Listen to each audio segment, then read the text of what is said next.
Здравствуйте, Тим. Я очень рада вас приветствовать на Украине. И сегодня мы хотели бы поговорить с вами, как с одним из основателей коучингового движения, мирового коучингового движения, поговорить для канала, моего канала, о коучинге «Разговор по душам» с Анжелой Ястреб. What is coaching for? Это о коучинге. Говорят, что вы один из отцов-основателей коучинга. Founder means taking responsibility for the future of coaching. I have never taken that responsibility. I have taken the responsibility for the future of my coaching. And when I started, there was a particular moment in time when I made a decision. And it was minimum of teaching, maximum of learning. Есть еще история, которая такая история с бородой. Говорят, что вы привнесли в коучинг концепцию внутренней игры. Вы привнесли в коучинг фокус на самого себя. Вы привнесли в коучинг, что каждый человек хотел бы, наверное, стать лучше того, кем он есть сейчас. A little correction. I brought to coaching very early the notion of two selves. The one speaking to you in your mind, how you should do, how you should be, and from conversations picked up on the outside, maybe at school, maybe from parents, but out there.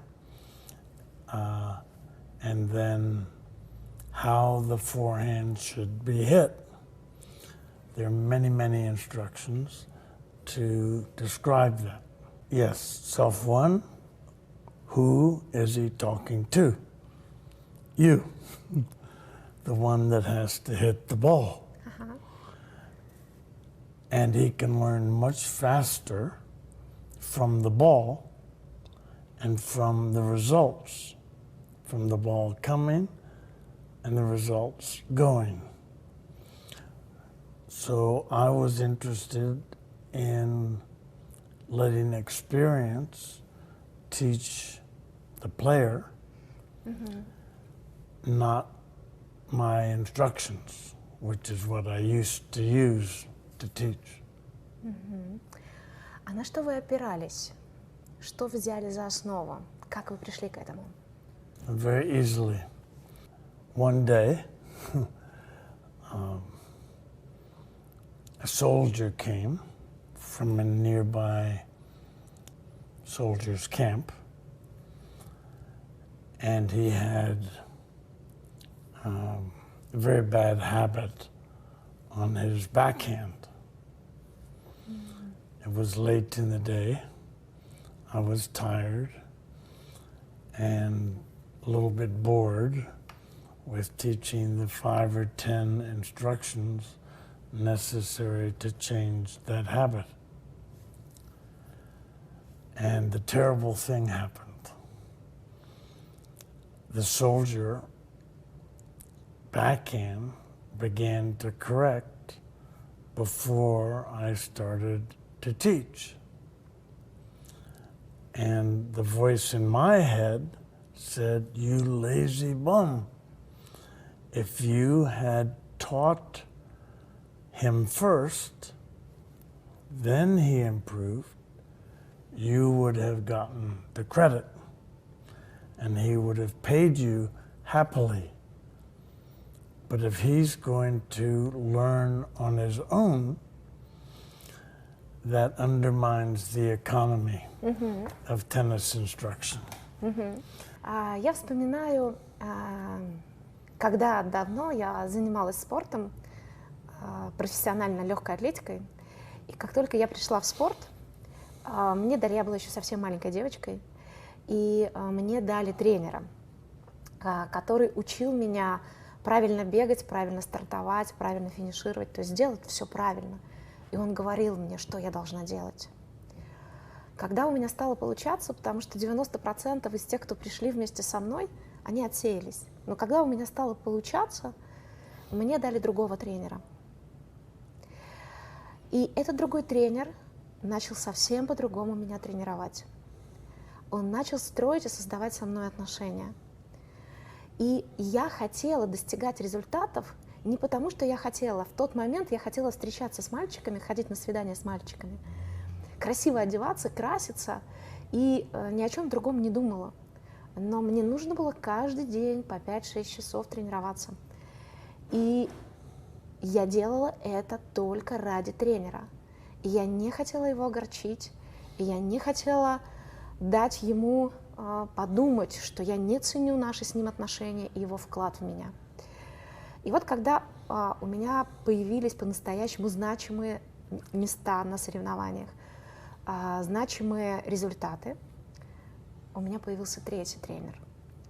И этот третий тренер начал спрашивать меня, чего хочу я. И он начал помогать мне создавать очень сильную связь с результатом, которого я достигаю. Он помогал мне увидеть, что тот результат, который я получу, сделает меня сильнее, сделает меня лучше и сделает меня совершеннее.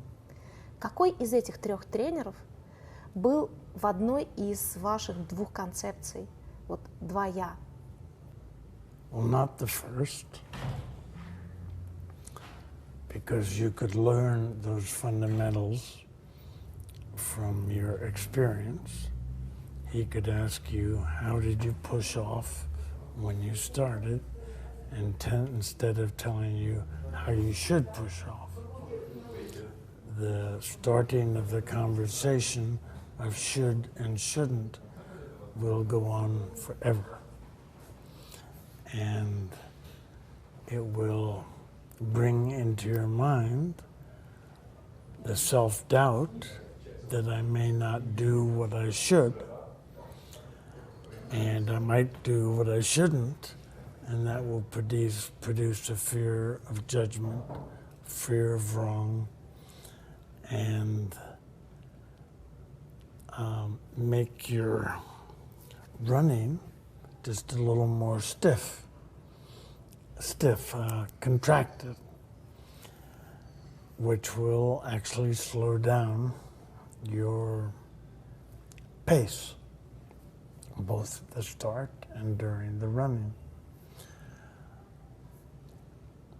We're talking about the efficiency of muscles. They tighten and relax, tighten, relax, many times in a few seconds in action. It is impossible for this part of the brain to know the names of the muscles or the proper sequence for tightening and relaxing. Impossible. In that sense, nobody knows how to run. Even the best runners. They can run, but they don't know how. You ask them how, and how do you get this leg to start going forward? It just does. Oh, you didn't tell it to? No. I finished with this where this one goes. I said, oh, so you don't actually command your body to do what it should do. It's doing it automatically. And does it do it well? Yes, if maybe at first I paid attention to how it was doing it. And by paying attention, it does what feels good and what works. I think those are the fundamentals of evolution. From the beginnings, they did what felt good and what worked. May have had a different idea of working, but probably to do with survival. So, and in some of those countries, like Kenya, the best runners have come. And they learned running by running over mountains, and they didn't have cars, maybe. So how to, oh, one more piece. Once you crawled, me too. And then we saw Mom and Dad walking, and there was an urge both from them, seeing them, but also from inside. We were designed to move vertically, not on all fours. So that design was in the DNA of the human being, not the father or the mother, but for centuries. And so there's a natural urge to learn. But the legs were too weak. They had to fall one way or the other way to learn balance, and they had to learn for a while before the legs got strong enough to do the thing called walking. Fortunately, babies learn to walk before they learn to talk, before they learn language. Mm-hmm. Otherwise, the parent would, no, put that leg first, and then, all the instructions they could teach them of what little they knew as adults about walking. Do you put the heel down first, the toe down first? I don't know, let me see. I don't know it consciously. I can find out consciously by observing. So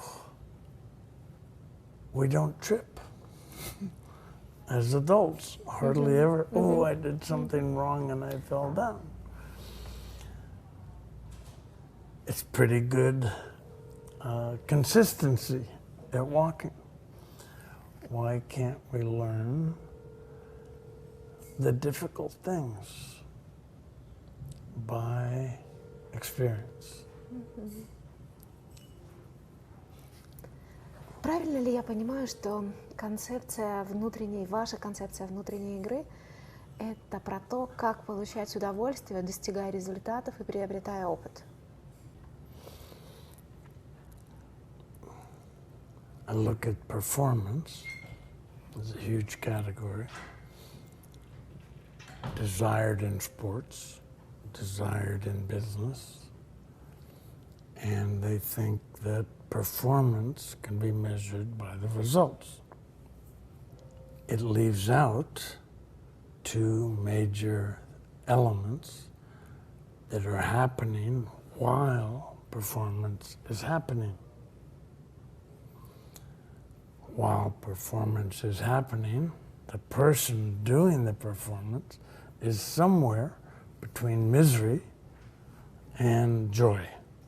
Let's call it those names. So both level of enjoyment and the existence of learning while doing that performance. He's either stagnating in a habit, how he does, regressing, getting worse, learning bad habits, or he's evolving his performance, which is called learning. So that's not captured in performance. You don't measure how much did the individual learn, you just said he made 6 goals. He won the point. He won the match. Can the loser learn more than the winner? Yes. So why do you only measure performance? Why does the manager look only at performance and not at the growth of the individual performing? В чем тогда смысл? The point, well, let me ask you, which is more important, the results or the person. А внешний результат, для меня смысл — это творение. Для меня смысл — это открыть в себе Творца. А любое творение — это результат. Это когда ты создаешь что-то, чего не было либо до тебя, либо не было в твоей жизни. И это всегда результат. А какой внутренний результат? Это, конечно же, то удовольствие, то наслаждение, то счастье, которое ты испытываешь, глядя на свое творение, глядя на свой результат. Вот, если говорить о внутренней игре, то вот моя внутренняя игра, она такая. Творить, создавать творение и получать удовлетворение, любуясь своим творением, отдавая это творение людям и делясь с ними этим. In terms of results, performance results. Yes. In that model, you only can have joy at the end of the race. No joy during the race. И в этой модели у тебя только удовольствие в конце забега. No learning during the race. Само творчество есть удовольствие. Это как вы вынашиваете ребенка. Ну, мужчине, наверное, это сложно будет понять, поэтому вы можете довериться или поверить тому, как об этом рассказывают женщины. Когда вынашиваешь ребенка, ты получаешь удовольствие от того, что ты вынашиваешь новую жизнь. Поэтому, когда ребенок рождается, он проходит разные этапы. И это разное удовольствие, это разная радость, это разное наслаждение. Когда ребенок растет, меняется, и ты видишь результат своего творения. И вот он уже вырос и стал взрослым. И он уже не твой. Да, когда-то ты его родила, как женщина. Но он не твой, он принадлежит миру. Он уже принадлежит другой женщине или другому мужчине. Он уже не твой. Точно так же мы вынашиваем результаты, вот что-то, что мы хотим создать. Мы вначале вынашиваем это в себе, оно как-то пробуждается в нас, рождается, потом мы это делаем, тратим на это усилия, а потом мы радуемся, смотрим и на то, что получилось. По сути, это достижение, это мы, это часть нас, это то, как мы смогли проявить себя в этом мире. Это и есть наше творчество, потому что вот это созидание, которое идет из нас и которое выражается в результатах в том числе. Любой результат — это оттиск, это мы сделали что-то, мы как будто свою печать на чем-то поставили. И это, конечно, удовольствие, когда мы это сделали. A good parent. I hope you don't miss the creativity of the child. What the child is creating, even when you're not with him. He's learning, he's playing, he's having a good time in his life until we start teaching. This is right, this is wrong, this is right, this is wrong. That's not insignificant, what the child is learning, even when you say he's yours. I would question that. He's not anybody else's, but he may belong to himself. Mm-hmm. But he needs help from you in a different way than when he's adult. But it's help, not creating. You create the environment for him to learn, to enjoy. You provide the toys with which he can play and learn.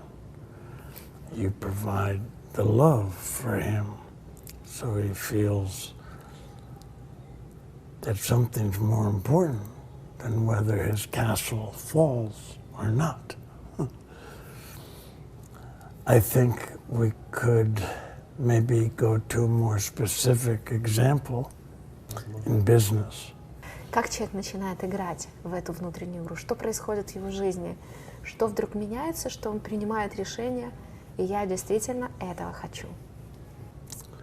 That he can become aware of both the external environment and the internal environment simultaneously. That he can give importance to his own enjoyment in a world that says your enjoyment doesn't matter, results matter. And he can learn much more than the performance requires in terms of how to perform anything. He can learn while performing something. But usually he is conditioned, you're just learning to run. You could learn to run freely. Maybe you did. That's when he's beginning to learn the inner game, to give some value to himself and the experience within himself and the growth within himself. Then he's playing the inner game while he plays the outer game. And he can choose whenever he wants which is more important. I never say which he should do. As long as he's playing both, I expect inner will win and outer alone will get boring. I had to train from the tennis court. My first job in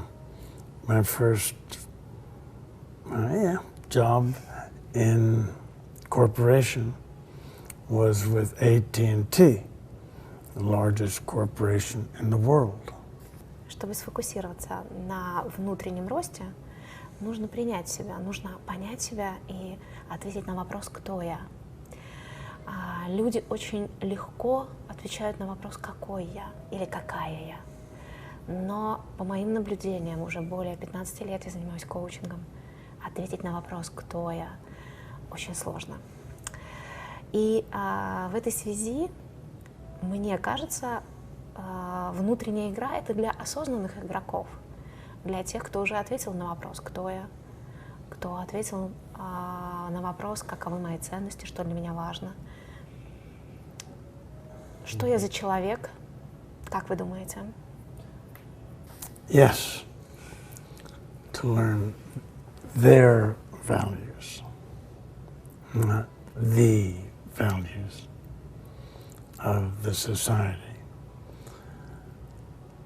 They must see the value themselves. And that comes as a result of acting from their values and experiencing the joy it gives to them when they act in accordance with their values. I wanted to give you an example from AT&T. And I was brought in at a time when the Supreme Court had just said, you cannot be a monopoly any longer. You have to be a competitive marketing enterprise. And the vice president, who was in charge of this change, said, we have to change everything. Everything has to change. And I think you know something about change that we don't understand. Could you please come help us make the change? So many things. The board of directors, the leaders. I had interactions with all levels of the company. This example that I want to give you was with the lowest level in the company, lowest level in terms of company definition. They were the 20,000 telephone operators who get the number from the customer, put it in the computer, repeat it to make sure it's right, and put it in the computer, and then say, have a good day. The time allotted for this was 26.5 seconds. That was called productivity. Getting the whole task done, 26.5 seconds. They also wanted accuracy in getting the right number. That was the second performance standard. The third was courtesy expressed to the customer. Maybe back then you remember those days. They sounded like robots. Skyline 17054. And so the vice president of the telephone operators was satisfied with the productivity and the accuracy, but not with the courtesy. Could inner game work to improve their courtesy? And I said yes, on one condition, that you do not require me to talk about courtesy. He said, like any good entrepreneur, I don't care how you do it, just so it happens. They had third-party listeners to the conversations, as long as the ratings go up. So what would you do? Come in, I talk to the operators, 12 in a circle, just a pilot group. Say, how's your work? Boring, stressful, and no fun. And I said, well, let's take those three things as they are, turn them on their head, and make them our goals. Interesting.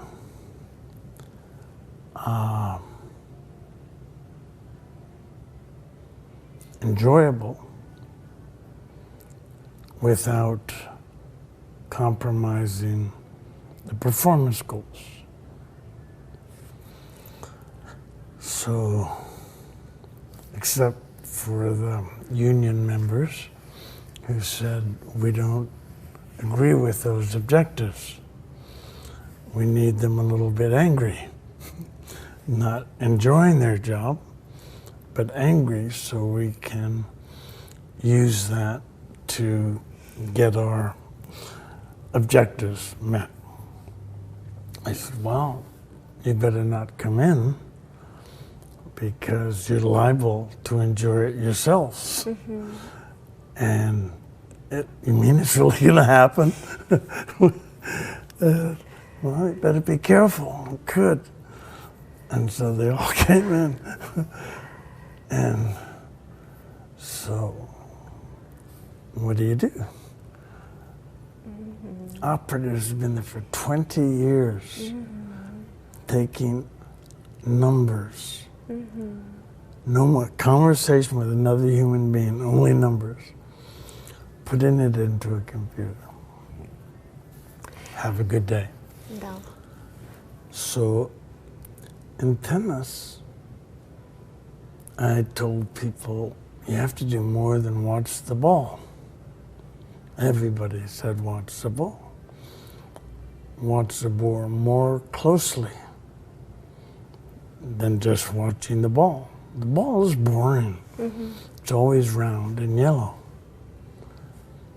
Watch the trajectory of the ball, the whole shape of the line of the ball. That will indicate height, even speed, and how fast it falls and comes up.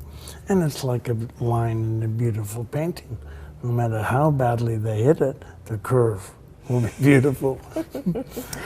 And so they would do that and forget about their judgments of how well or how bad, because they were only asked to be aware of it. They'd never been punished for not being aware when they tried to, so they just did that, and they played better. So with the operator, I said, what can you hear besides the numbers? Oh, we can hear the tone of voice of the customer. And it's often irritable. Get me Skyline 17054 right away. And I'll produce, that's what was stressful. And so we taught them, how irritable was it? Now that question keeps them from taking the irritation in because they have to put it out there. I think it was on a 1 to 10 scale, 7.5, 8 maybe. And they write down 8, irritability. Mm-hmm. So then they put in the number 2. They say, how many different qualities of a human being can you express while saying 1, 2, 3, 4? They said they could be expressed. There are 40 different qualities. We can express kindness, we can express contentment, we can express warmth, we can express musicality, everything. Just saying 1, 2, 3, 4, and we can say those correctly. So the game began. 8-level irritation comes in. They repeat the numbers with an 8-level warmth, and the customer says goodbye with a 3-level warmth. Oh my God, just by the tone of voice that we're expressing, we're having a momentary impact on that customer. И что тогда что такое тогда внутренняя игра? Это наука, искусство или технология? More art. I studied under B.F. Skinner, for whom it was a science. But his science said, we can be scientific about the stimulus and the response, but we don't know what goes on in there. So forget it, we don't need it. We just do the in and the out, and if you reward the out, that is what you want, then it'll happen more frequently. So it was called the control of human behavior. And it frightened me until my roommate started dating his daughter.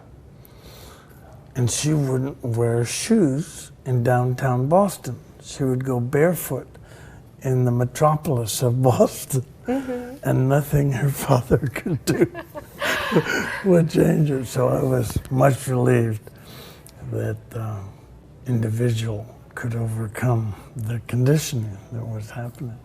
He wrote a book called Walden too, but a lot of management science has been based on behaviorism, which is the word of what's called positive reinforcement. And this guy was incredible with animals. He could have the pigeon in a box, do anything the students would ask him to do. Take the period of time of the whole class, jump in counterclockwise circle on his left foot. By the end of the class, he could do that. But in the first half of the class, he wasn't halfway through. He had in the cage a light, a bell, and a food trough. So when he pressed one button and the pigeon started doing leftward behavior, he pressed that button and the food trough came out, the light went on, and the bell sounded. But it took a long time. The pigeon would have to go and eat. And then he didn't have that many clicks, enough clicks of the button. But halfway through, he's only getting a lot of leftward behavior. But in the last half of the class, the last 40 minutes, the pigeon was jumping. How did he do this? He pressed another button. The light went on, the bell sounded, and the food trough didn't come up. come out. In the first button, you could say the pigeon was training Skinner to feed him. But now it was clear who was in charge. And the light and the bell had been associated with the food, so they took on positive qualities for the pigeon. Mm-hmm. Oh, I like light. Before, he doesn't care. So then he could pop, pop, pop, pop, pop, pop, and then the light bell. So, Что же нужно тогда знать игроку, который играет во внутреннюю игру? Какой алгоритм игры? Или какие правила в этой игре? Что ему нужно знать, чтобы играть правильно? needs to know what any human being knows growing up. He needs to be aware of himself enough that he's getting a closer and closer sense of who he is as a human being, not just who he is as Timmy, what I was called. And everybody looks at, oh, he was a good athlete, oh, he got good grades. But that's not who I was. I was a human being. I chased those miserable things. What? To get love, to get approval, to get respect. In the absence of getting them enough. And the biggest absence that people have is the absence of giving it to themselves. They don't give respect to themselves, so they have to learn that. I'm worth giving respect to. Forget my grades, forget what position I play. I'm alive. Conscious human being with choice. I can make choices. And in that learning, I can learn to trust myself. Even kids trust themselves. Parent encourages trust themselves. And when they do trust, they go forward and good.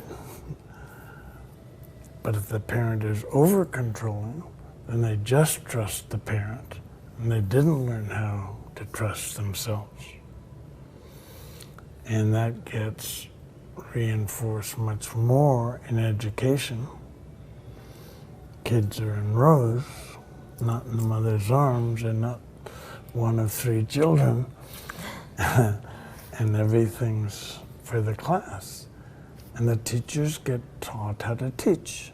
They don't learn how learning happens. Their job is to teach the subject. So the kids get the subject whether they like it or not, whether they're interested in it or not. Teacher's performance is based on how well she taught. Maybe, some cases, the grades of the students. But is good grades equal to learning? You were a student. I was a student at Harvard, and I got very anxious because a lot of smart people in Harvard, and am I smart enough to compete here? And I was a slow reader, so that made me very anxious. And so anxious I was slower and slower. And then a lot happened, but I got to the point where I wanted to learn, not to pass the exam. I saw the difference. I passed an exam with a C when I hadn't read any of the book. And this was a course by Kissinger, and power and politics. It wasn't that hard to answer the essay question. And so when I came back for the junior year, I said, I will give so much time to doing what I'm interested in. And I think it was about 3/4, 5/8 of my time. And the last little bit, I will dedicate to getting a good grade. Как же этому тогда научиться? So, Easy. how do you Oh, I understood. how do you learn to learn to respect your learning, your own Если нет learning? Oh, алгоритма. good. If Как there же is этому no научиться? algorithm, if there is no like rules, Нет правил. Как же этому научиться? Don't you see the joy? Лбом, Он методом граблей. How big is this Наступаешь на smile? грабли, балам. Следующее, балам, you следующее, балам. step on the rake and it goes. Но люди не хотят. And you don't do that again. Negative reinforcement for that behavior. Люди не хотят граблей, люди хотят знать волшебный рецепт, волшебный совет. Они хотят получить волшебную таблетку. И они говорят, ну окей, если мир изменился настолько, что теперь уже нам нужно играть не во внешнюю игру, а во внутреннюю. Окей, мы согласились. Но скажите правила, скажите, как в нее играть. И вообще, где учат правильно в нее играть. I hate to say, inner game is not a new thing. Inner game has been happening in human beings ever since they were human beings. Before they were teaching in classes and technology and all this, human beings felt good and felt terrible, experienced love and experienced rejection, and some experienced love of themselves. Well, I'm a human being. Look what I did, and look what I felt. And that's amazing. They didn't teach me that in school, to love. Not at all. But I discovered it on my own, maybe with Peggy. But maybe with my mother, maybe with my father. In my case, not so much. They wanted me to be what would make them look good. Mother wanted me to be safe because her firstborn child was killed by a car at 2.5 years old, chasing a ball out into the street. And the nurse was taking care of my older sister, who was 1 or 2. And so she was always afraid, you get home on time or I'll start being afraid and think something's happened. So that was the condition for getting me home on time. So she was fearful and knew she was fearful. So she told my father, please raise my son. Because if I raise him, he'll catch my fear. And I don't want him to be as fearful as I am. So Dad had the job of raising me. He'd go to work, come back after work, and I'd be sitting at the chess set. And he'd play me a game of chess. So for him, raising me was teaching me chess, teaching me tennis, talking about subject matters in school. It was all about achievement. He told me at 22 years, he said, Tim, I remember the conversation, do you know about sex? I should have told you a long time ago. But I said, Dad, cool, and it's okay. I learned from others and myself. And finally he said, also, I've never told you I love you. Never, that whole time. And he said it. Oh, that's something I've missed.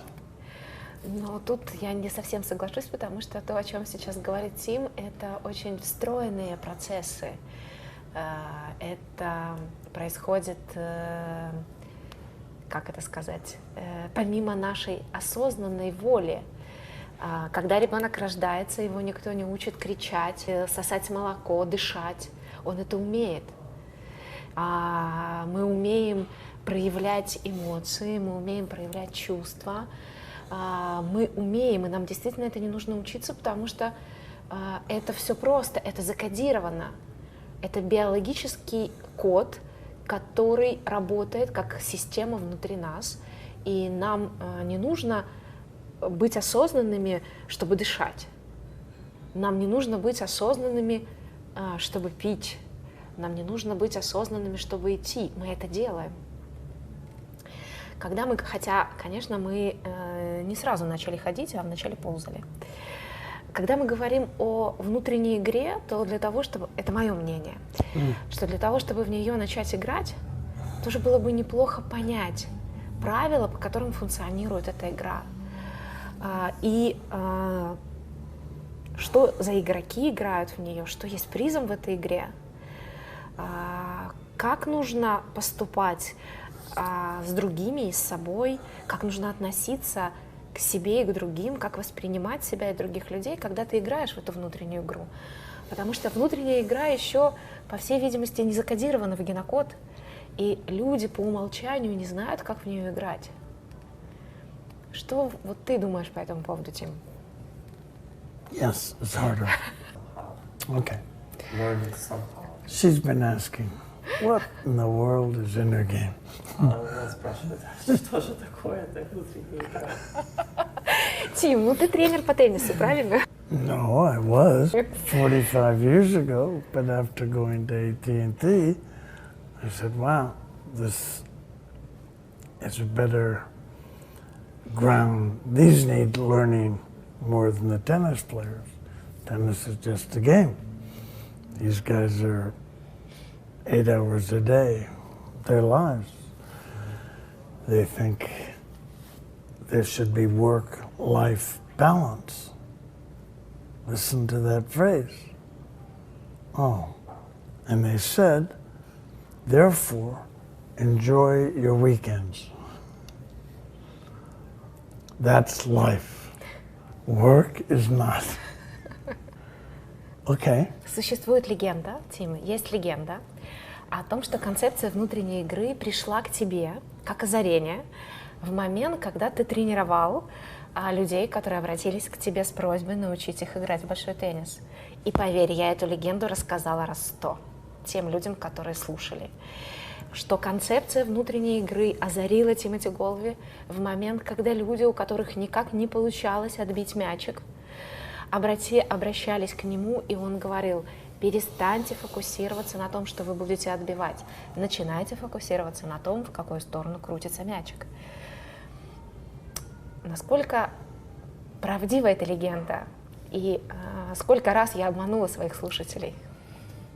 That happened, the decision happened in one particular lesson with the soldier, whose backhand improved without me. Terrible. And the fact that I found that terrible woke me up.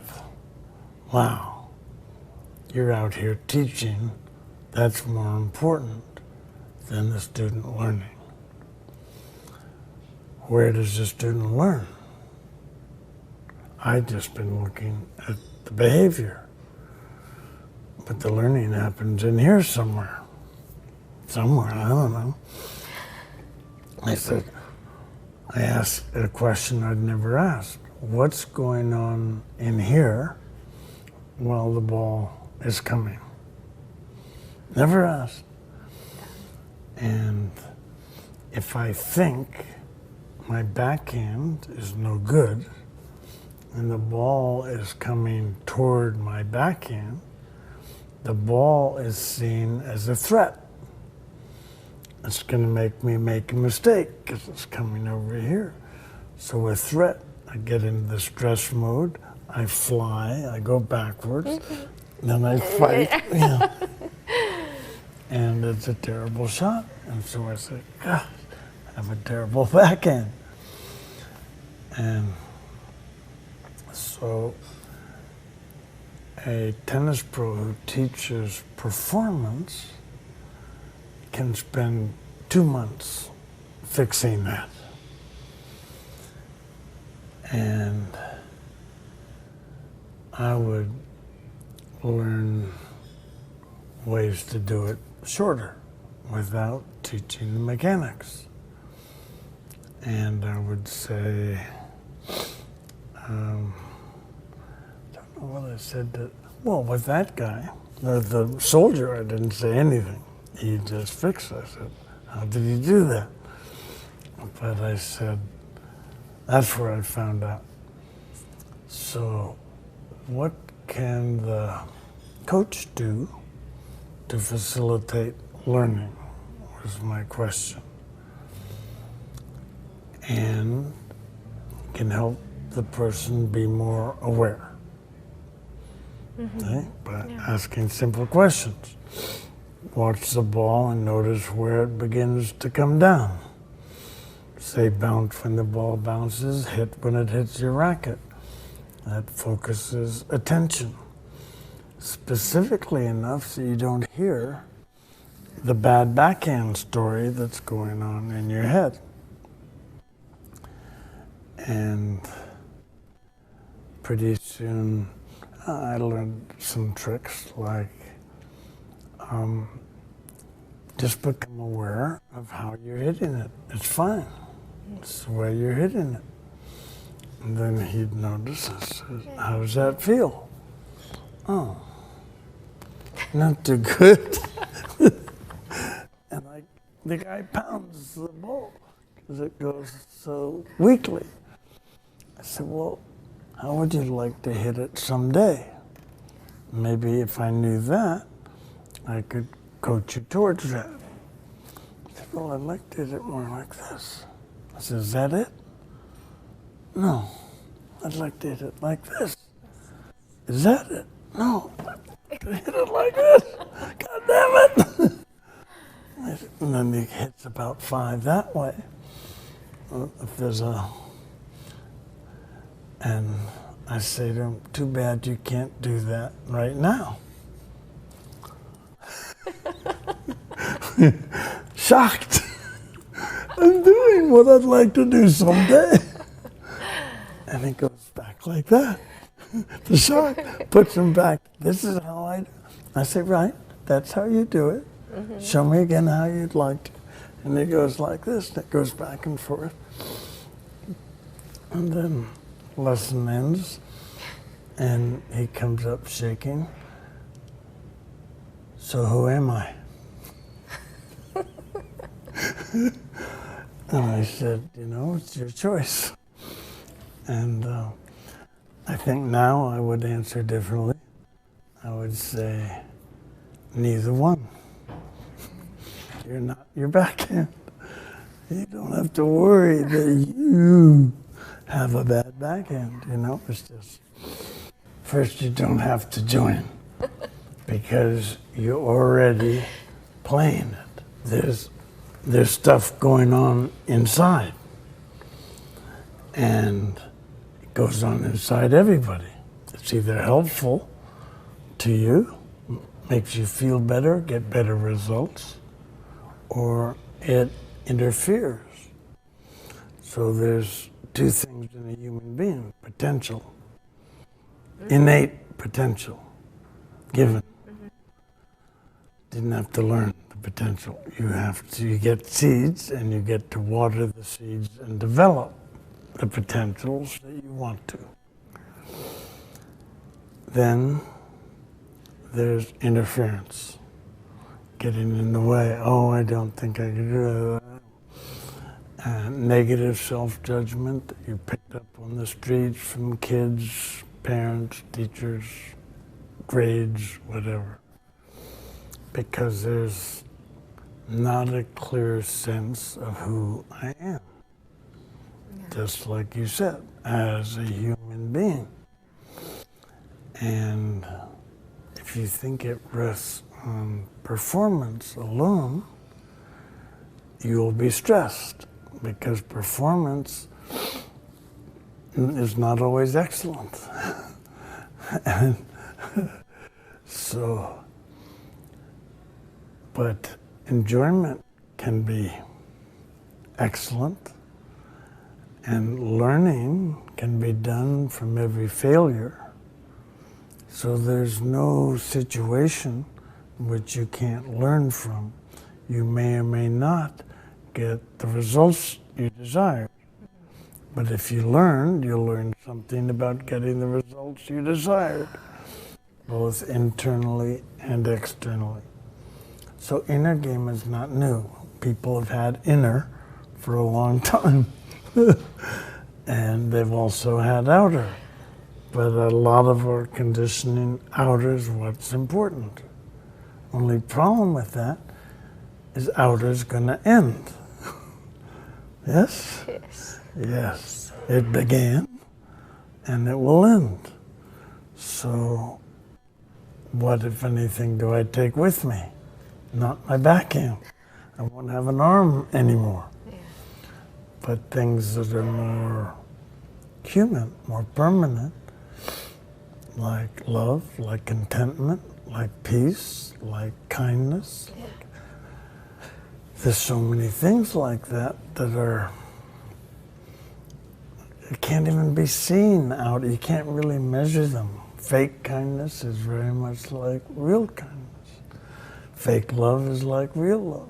And a person can feel the difference. So playing the inner game is exploring the possibilities of yourself as a human being. And as you explore those possibilities, you have something to give another human being. Now, when you give gratitude, that gratitude grows, depending on what you're giving it for. Yeah. When you give kindness, the kindness grows. When you give your money, the money decreases. Yeah.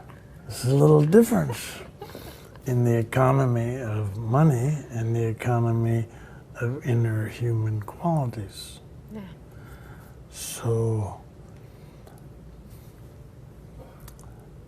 for me, learn while everything you do, but be clear on what's important to you, what you want to do with your life while you're playing tennis, while you're managing a company or a division. You're still alive, and it won't be forever. So do it now. Thank you. Очень интересно, и если бы нам позволяло время, мы бы еще много чего обсудили, но, к сожалению, Тиму нужно ехать. И я надеюсь, что ему тоже было интересно отвечать на мои вопросы. Thank you very much. I appreciate what you just said. And I hear from him what you said, but I see what you said in your eyes and in your expression.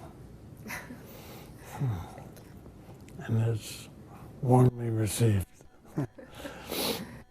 So I will count you as a friend, if I may. We don't have to agree on everything to be friends. I learned that in marriage.